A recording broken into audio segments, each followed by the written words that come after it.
Assalamualaikum warahmatullahi wabarakatuh. Rasulullah Shallallahu Alaihi Wasallam merupakan nabi terakhir sekaligus rasul yang diangkat pada tanggal 17 Ramadan atau 13 tahun sebelum Hijriah dengan usia 40 tahun. Beliau memiliki sejarah dakwah pada periode Mekah yang akan dipaparkan sebagai berikut. Muhammad diangkat menjadi Rasul oleh Allah ditandai dengan turunnya malaikat Jibril untuk menyampaikan wahyu yang pertama, yaitu surat Al-Alaq ayat 1-5 yang dikenal dalam sejarah Islam sebagai Nuzulul Quran. Setelah itu selama 13 tahun secara berangsur-angsur wahyu berupa ayat Al-Quran diturunkan kepada beliau yang meliputi 89 surah. Salah satu surah yang turun setelah wahyu pertama adalah Al-Muddatsir ayat 1-7, di mana surat tersebut diturunkan dengan isi perintah Allah agar Nabi Muhammad berdakwah menyiarkan agama Islam kepada seluruh umat manusia. Sedangkan isi ajaran-ajaran yang disampaikan oleh Rasulullah di awal kenabiannya adalah tentang keesaan Allah, hari kiamat sebagai hari pembalasan, kesucian jiwa, persaudaraan, serta persatuan.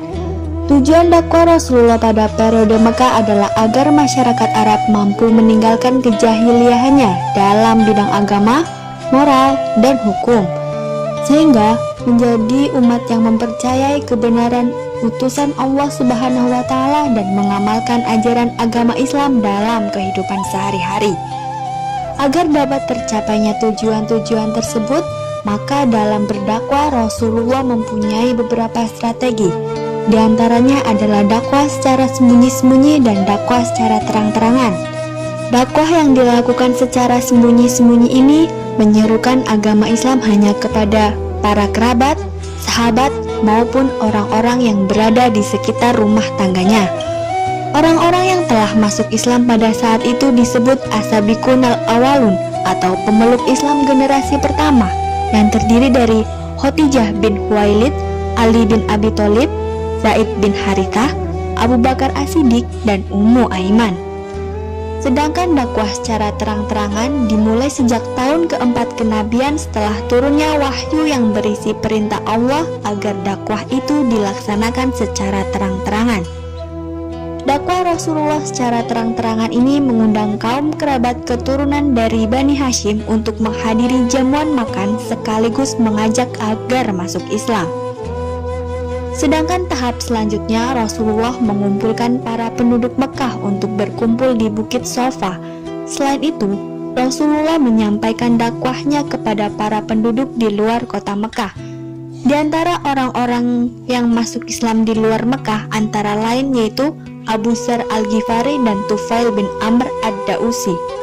Sedangkan dari kalangan orang kafir yang masuk Islam ialah Hamzah bin Abdul Muthalib dan Umar bin Khattab. Dalam menjalankan dakwahnya, Rasulullah tidak hanya menemukan orang-orang yang mempercayai ajaran agama Islam, melainkan ada beberapa orang yang menolak dan bahkan menentang dengan kehadiran ajaran Islam ini. Salah satunya adalah kaum Quraisy. Adapun sebab-sebab kaum Quraisy menentang ajaran dakwah Rasulullah diantaranya karena mereka keberatan dengan ajaran persamaan hak dan kedudukan antara semua orang. Mereka menolak adanya kehidupan setelah kematian. Mereka berat meninggalkan agama dan tradisi hidup warisan leluhur mereka. Selain itu, mereka menentang keras dan berusaha menghentikan dakwah Rasulullah sebab Islam melarang menyembah berhala. Dakwah Nabi secara terang-terangan ini mendapat tantangan dan ditolak oleh bangsa Quraisy. Rasulullah pun sedikit memberi reaksi untuk mengingatkan mereka akan perlunya membebaskan pikiran dari belenggu taklid. Selanjutnya Nabi menjelaskan bahwa Tuhan-Tuhan yang mereka sembah itu tidak dapat memberikan faedah atau bahaya sama sekali. Ketika Nabi melihat keganasan kaum musyrik kian hari kian bertambah keras, sedangkan beliau tidak dapat memberikan perlindungan kepada kaum muslimin, salah satu cara yang dilakukan oleh Nabi adalah dengan menyuruh pengikutnya untuk hijrah ke Habasyah karena raja di sana memberikan jaminan keamanan. Maka berangkatlah kaum muslimin ke negeri Habasyah demi menghindari fitnah dan lari menuju Allah dengan membawa agama mereka. Hijrah ini merupakan hijrah pertama dalam Islam. Di antara kaum muhajirin yang terkenal adalah Utsman bin Affan beserta istrinya, Ruqayyah binti Rasulullah, Abu Hudzaifah beserta istrinya, Zubair bin Awam, Mus'hab bin Umair, dan Abdurrahman bin Auf. Pada akhirnya para sahabat Rasulullah sebanyak 80 lebih berkumpul di Habasyah.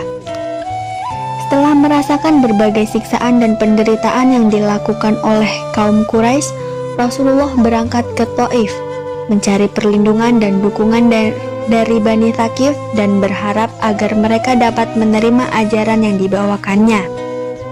Setibanya di Thaif, beliau menuju tempat para pemuka Bani Thaqif. Beliau berbicara tentang Islam dan mengajak mereka untuk beriman kepada Allah.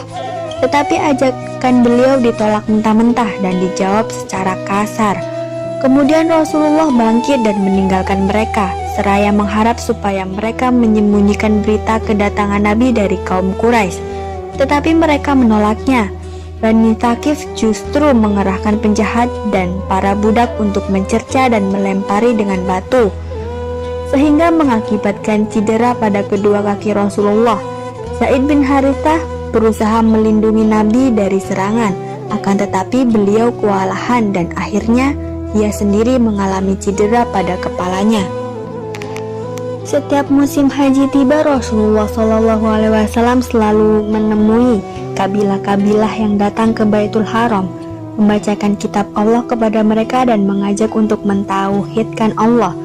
Tetapi tidak seorang pun yang menyambut ajakannya. Pada tahun ke-11 kenabian, Rasulullah mendatangi kabilah-kabilah sebagaimana yang sering dilakukannya setiap tahun.